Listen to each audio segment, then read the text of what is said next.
We got another bank failure on our hands, folks. Wow, could this be the next big bank to fall? I gotta tell you guys, sometimes I am just thankful that we have our financial freedom fam right here on YouTube. I mean, seriously, it allows us to learn what mainstream media doesn't really want us to know about. Y'all know what I mean, right? Just take a look at this one about Citigroup. Citigroup is in trouble. After the company's collapse during the 2008 recession, Citi stock has continuously struggled.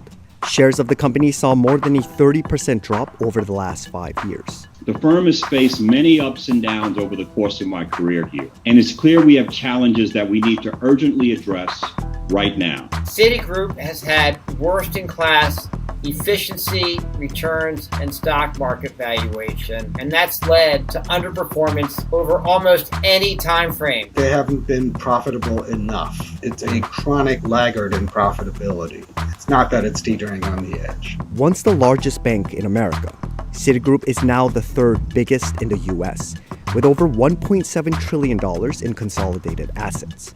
Globally, it is the 11th largest, with just over $2.4 trillion in total assets. Citigroup, I believe, is finally turning a page. Military laser lights are available for public use. This new military flashlight is basically a light. First step to improve is to recognize that you have a problem in the first place. Wow.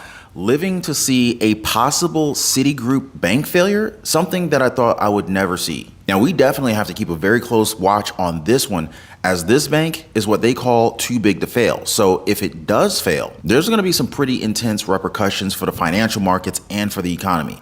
It's kind of like a chain reaction of disasters. And since it's connected to so many other banks, so many other businesses, its failure can actually cause other banks to fall like dominoes. Citibank is huge, guys. I mean, the whole financial system gets shaky, and it's bad news for everybody. Credit, which is kind of like the lifeblood for the economy, it dries up fast. All of the banks get scared.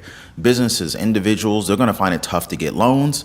People, individuals like me and you, we would have a hard time getting loans, getting credit cards, getting home equity lines of credit. It would basically just make all sorts of businesses and consumers have a tough time growing or even buying stuff that they need. The stock market goes crazy, investors panic, and they sell everything that they can, pretty much making everything even more chaotic. And everybody's on edge, and it's going to feel like a financial roller coaster that just won't stop. And it's all about maintaining trust in the banking system, which is, by the way, it's hanging by a thread. Did you guys know that most banks have only about 5 to 15% in cash reserves? Yeah, so if people start withdrawing their money, the banks could ultimately collapse instantly. But the truth always comes out eventually, right? And now we're seeing more bank failures, which could ultimately unfold right before our very eyes. I mean, just look at PacWest, right?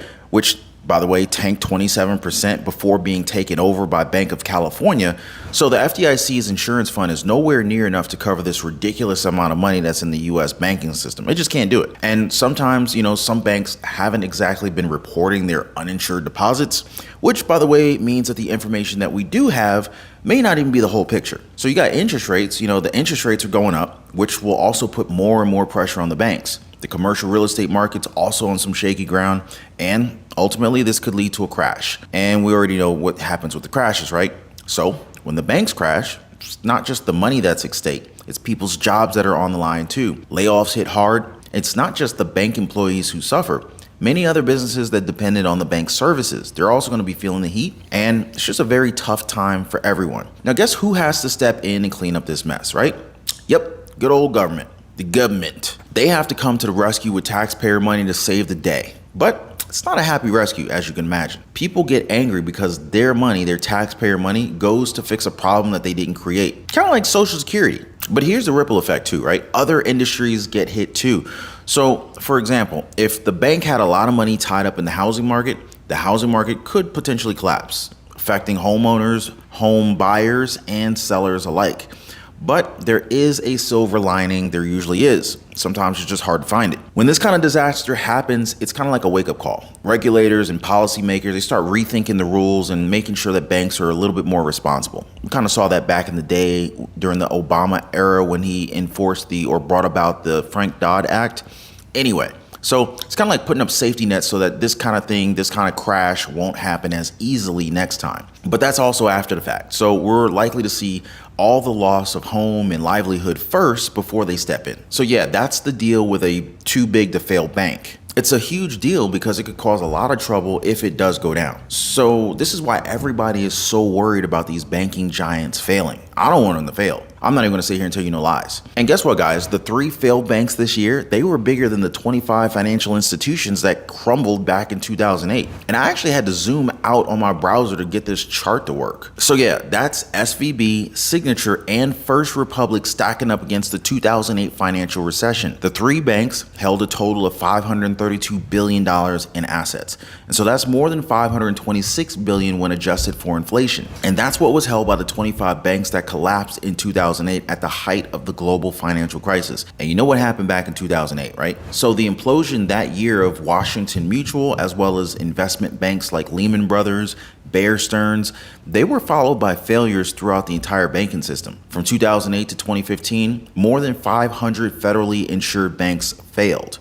Most were small or mid-sized regional banks and were absorbed into other institutions, something that's more common for banks that have been put under government control. Kind of like, if you can remember Washington Mutual, maybe you can remember banks like Wachovia back in the day. But anyway, I digress. So Washington Mutual, which was heavily involved in risky mortgages and became the largest bank in the United States to fail, they were sold to JP Morgan Chase. And so this is why a lot of critics are calling it a bid for banking consolidation, which is definitely not that healthy for the market of competition, not to mention the consumer. And now people are worried that it's happening all over again. The recent collapses of Silicon Valley Bank and Signature Bank not long ago had everybody worried about what it could mean for the whole banking industry. Now, the financial system, it was kind of already under some strain due to higher interest rates, which caused the value of assets on banks' balance sheets to take a hit. Now, this made it even harder for the bank to pay back depositors if they wanted to withdraw their money.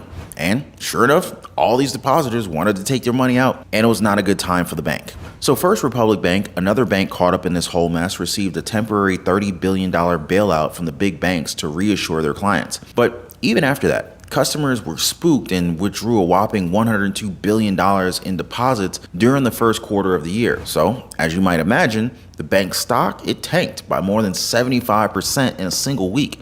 Just think about how much wealth was just completely wiped out and transferred, right? Both Silicon Valley Bank and First Republic Bank, they had a lot of clients in their startup industry, and a lot of their accounts held more than $250,000 in their bank accounts, which, by the way, is the maximum amount covered by federal insurance, also known as FDIC. And so this means that there was a lot of nervous people out there thinking that they're going to lose all their money. Interestingly enough, though, the regulations that were put in place for the big banks after the financial crisis, they don't apply to mid-sized banks like First Republic and Silicon Valley. In 2018, a law was signed that reduced the oversight for many regional banks, basically letting them operate.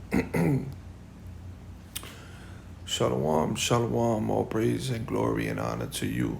Yahweh Bahasham, Yahweh Shai, Bashem Kakadash.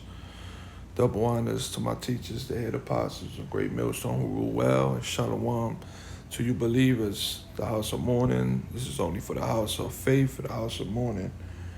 And I'm just gonna make this real quick, man. This place is it's going down, man.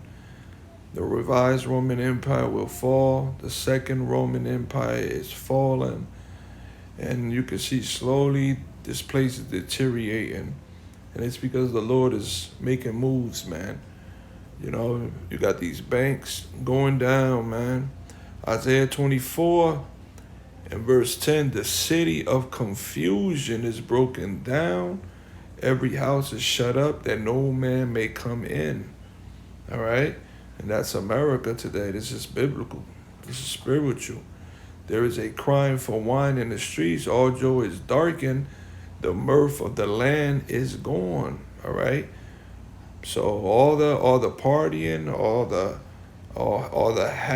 the celebrating and then banqueting, you know, the Lord's about to remove that, man.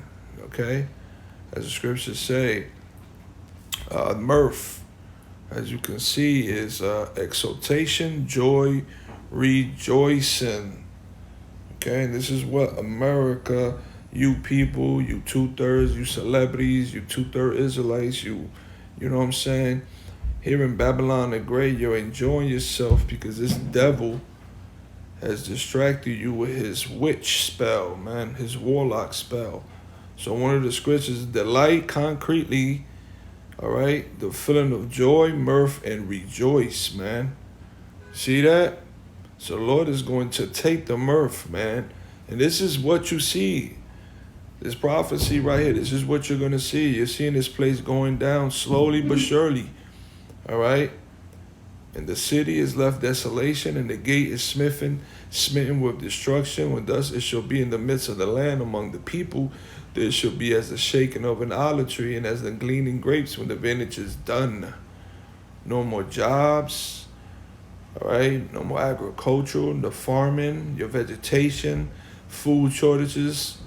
This is the part that we're coming into, man. All right? So, hey, man. All praises to Yahweh Shem Yahweh Shai. Shalom, brothers.